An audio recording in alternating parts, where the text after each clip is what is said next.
So I've been falling a little behind just because of like real life. I have a couple of packages that I have just not opened for literally over a week.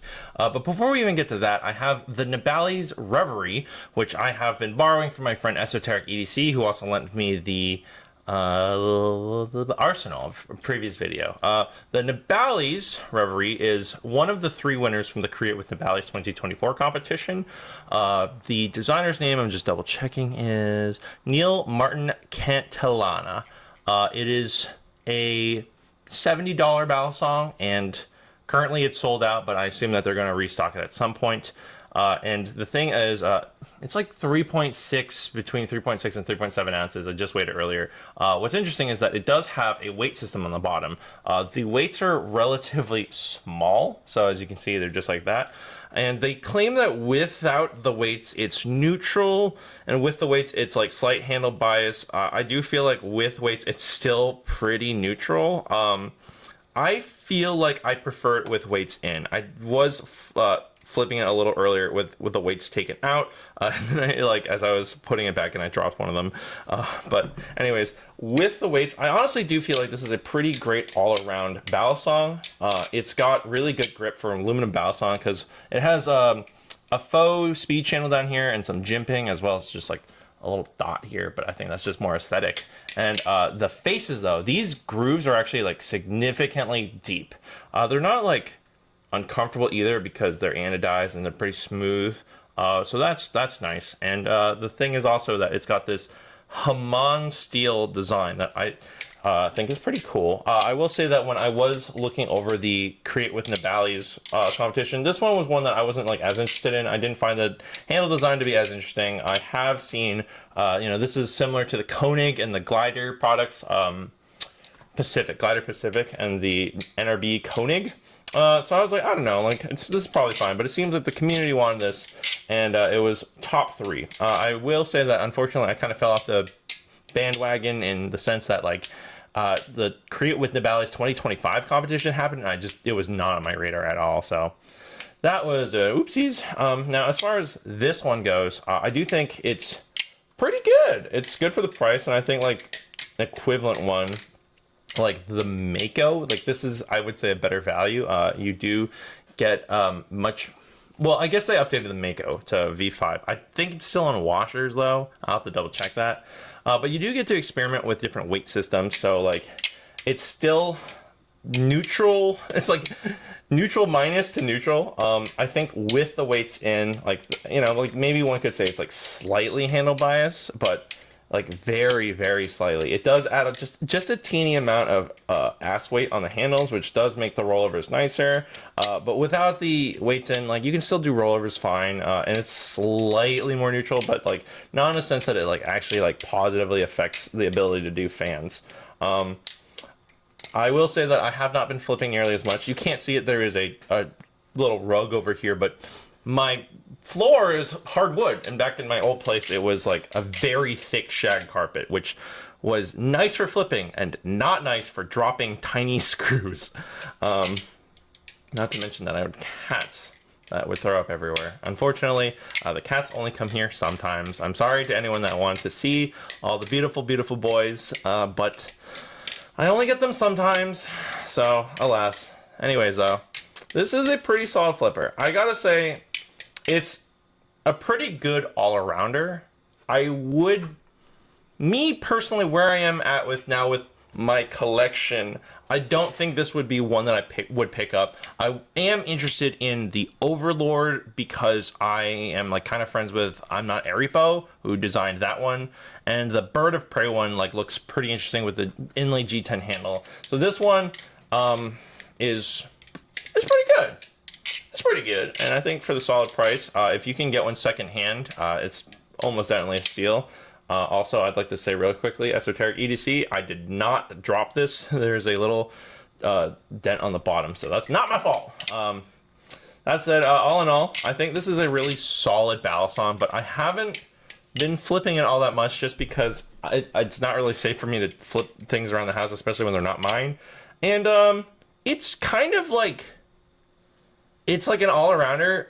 I feel like saying that it's pedestrian is like an insult, but it is an aluminum channel Balisong, of which there are many. It is like 3.7 ounces, and it's got a weight system that's nice. There's a lot going for this for like someone with a very small collection. I think this could fit in really well. I think there's absolutely merit to having this, but if you have a robust collection, then maybe this one is not necessarily for you.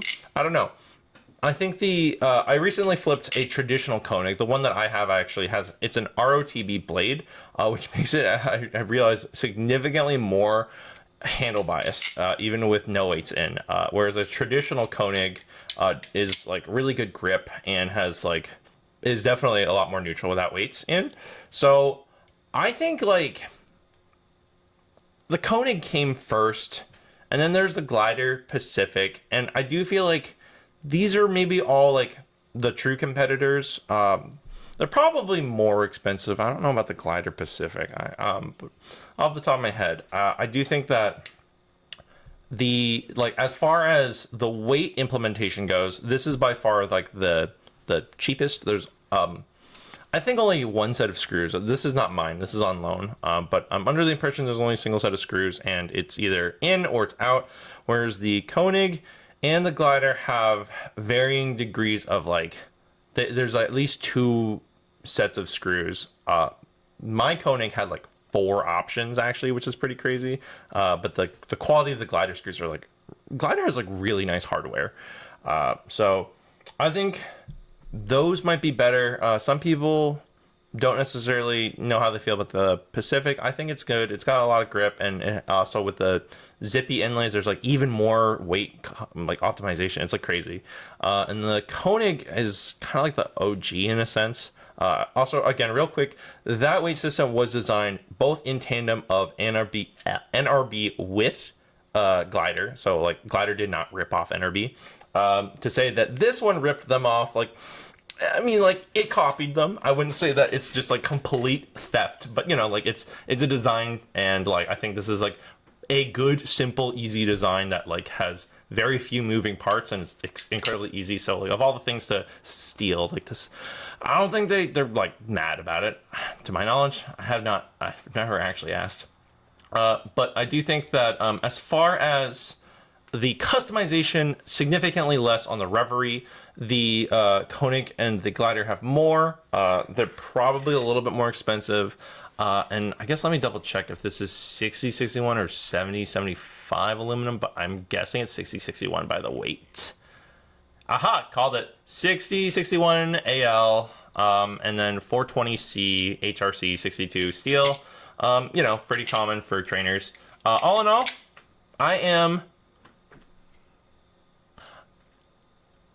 don't know if impressed is the right word, because I feel like this is, I won't pretend that this is blowing my mind, but it's good.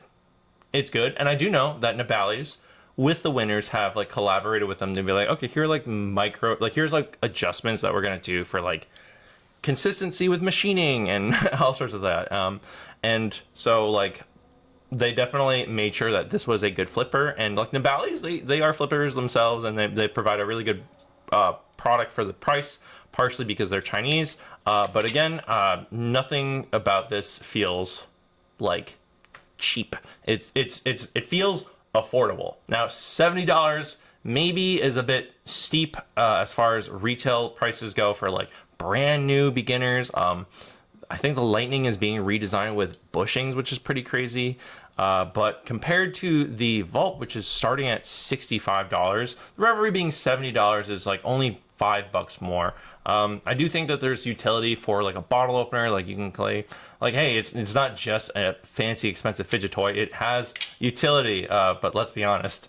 The utility of these is that they flip nice, and some of them are sharp and some of them open bottles. But compared to the Vault does have a lot of like straight out of the box kind of stuff that like helps with experimenting with things. But like this one might be a good alternative to the Vault for just a little bit more on the secondary market. This will be fine. But I do think that like the Koenig and the Glider are better implementations of these, albeit probably more expensive. I don't know if the Koenig is in stock. That one I'm not confident is coming back. Anyways, thank you. This is also number 19 and it has this cool little logo that I assume is not Nabalis. I think this is the designer's logo. Hopefully, for whatever reason, I could try Air Repose Overlord, also from the Nabalis competition, as well as the Bird of Prey one. I don't know the designer of that one off the top of my head. But thankfully, very soon, I will have more videos. And thank you for tuning in. Again, I know that I've kind of fallen off the horse. Just life pulls you in different directions. But for everyone that does watch these, thank you for tuning in. Like, comment, subscribe. Let me know what your thoughts are on this. And if you have flipped the other two as well, which one of the three are your favorite? Yeah. And I guess, what are your thoughts of how does this compare with the other Nabalis products? I find that the Hydra is kind of unremarkable. I like the Trident as its own thing, kind of like a competitor to the, oh, not the Swordfish. What is it called?